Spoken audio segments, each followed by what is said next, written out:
Good evening. Go ahead, shoot. Maybe go down the list of the three guys and, Yeah. What jumped out to you about them? Yeah, so Alfred, he's a guy that throughout the process just really zeroed in on him as a player and what he could provide at a spot that we needed some help. And huge human being, football player.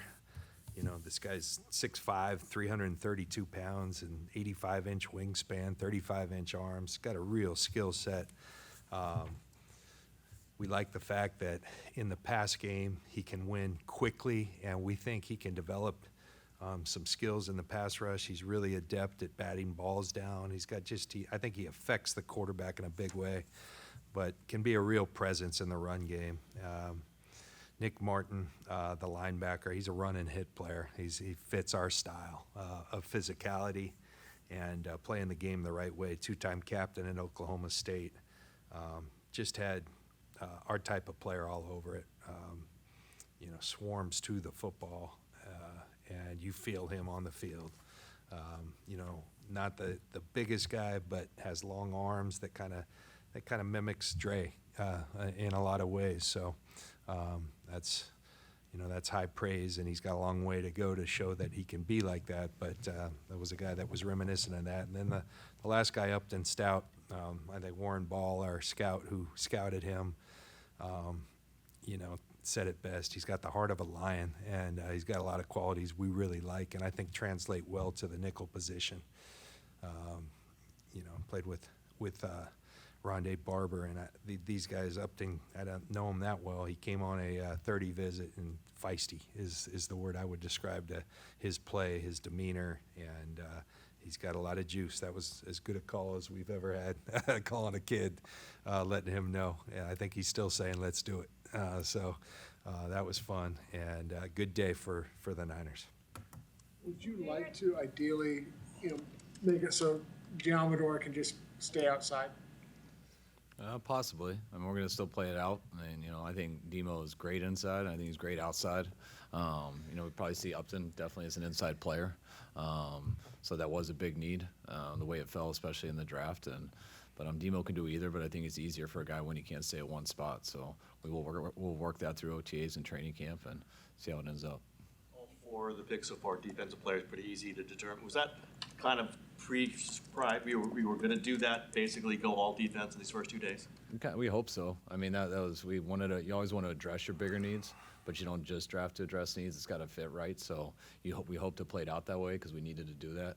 And starting with the first pick to the next three, it all worked out that way, and we were able to fill probably our biggest needs on the team right now. Yeah, one cool thing, I think, you don't, it's not like Kyle, scripting 24 offensive plays. I think in a draft, you can play around. We do plenty of it, but, much like a script in offense, it's third down or it's situational. The same thing happens in a draft, but I would tell you that with Michael, Alfred, and Nick, those were the guys we wanted. Those are the slots we wanted, and so that's pretty cool when it works out that way. And Upton, we knew we wanted a nickel, and there were a number of guys in play, and he ended up, and he was a guy we had a lot of affinity for, and so was really fortunate that he was still there at 100. It was getting a little hairy, but he hung on, so that was awesome.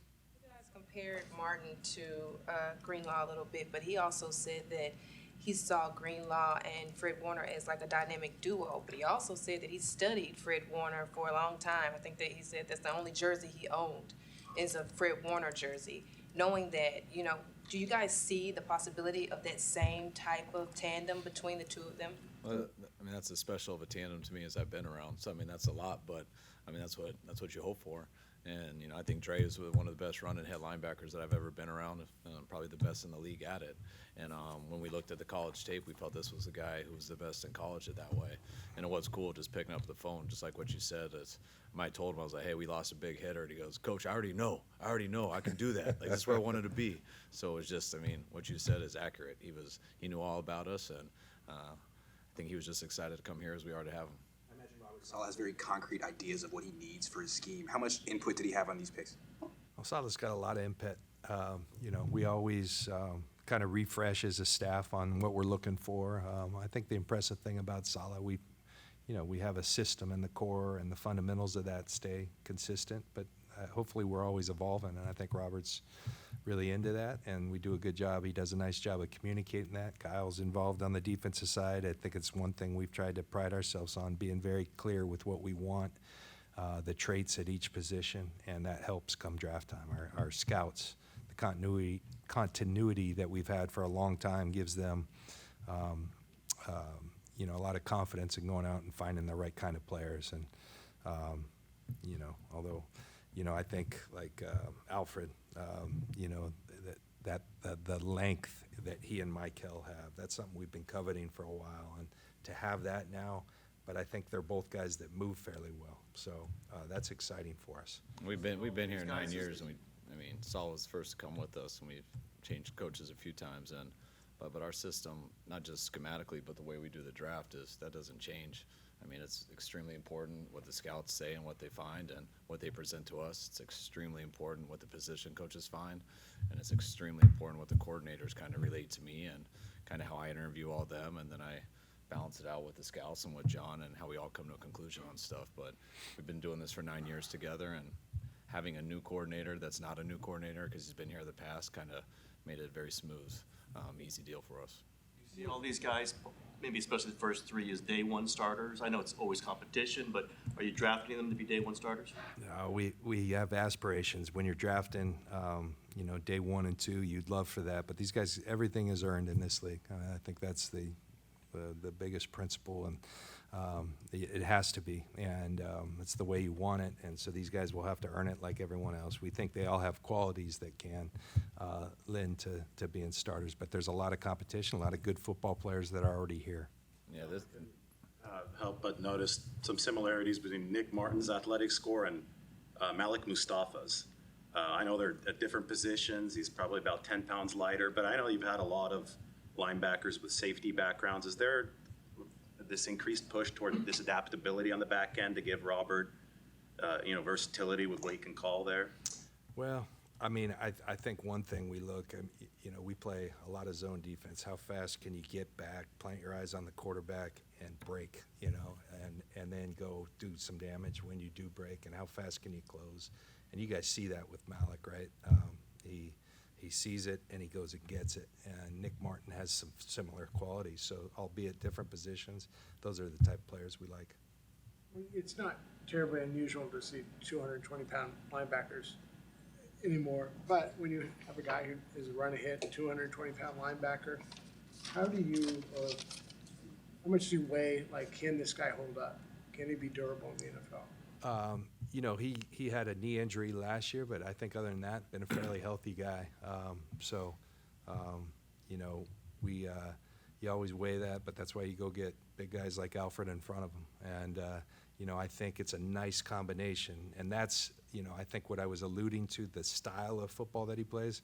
But one thing about Dre was kind of similar size, but had long arms. And so 32-inch arms is long for a 5'11" guy, and that's a good equation. It helps keep linemen off you and all that, and power lifter in high school, some of those things that I think help him out the way he plays. Collins have a medical issue too, where they said he was in a boot at Pro Day? He was in a boot at Pro Day, you're right. He was. He had a couple of things that he worked through, but he played through it. He had a really good senior year. So, yeah. For a lot of different reasons, you guys have said goodbye to a lot of players this offseason. Haven't had a lot of additions. How nice is it to be getting players in, players you picked, players of a lot of talent that you guys believe in? I told John today's the first day I kind of exhaled since free agency. Yeah.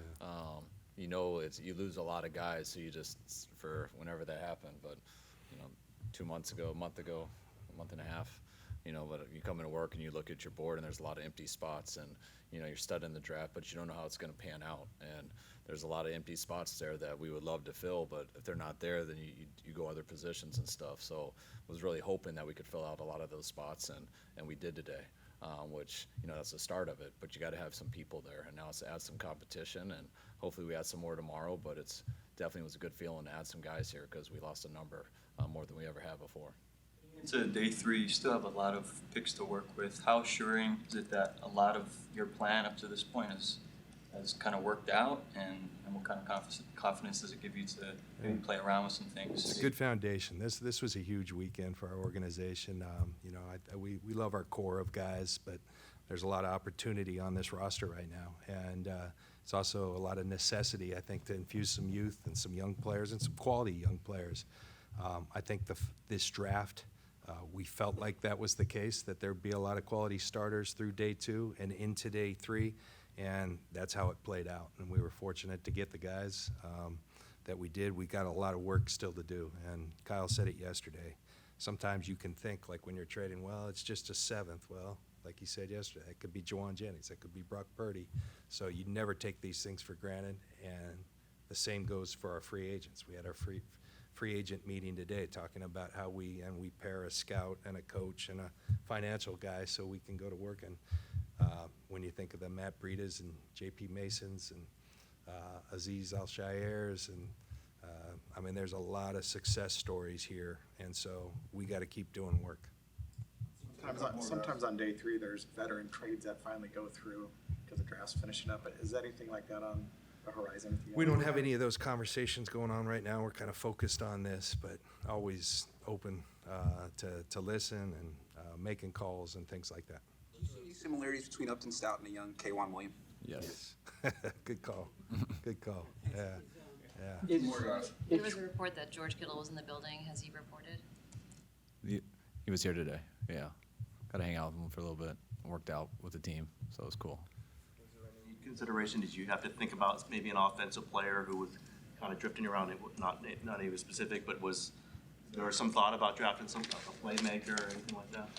Always. It's how it unfolds. And you got to compare it to who's the best player and what needs are and all that. But it was close to the number of times. But I think ideally we would have liked to see it go the way that it did.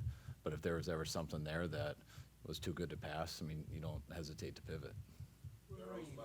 Where are you guys at swing tackle right now? Is Burford, Pleasance, are those guys possibilities at that spot? Yeah, everyone's a possibility right now.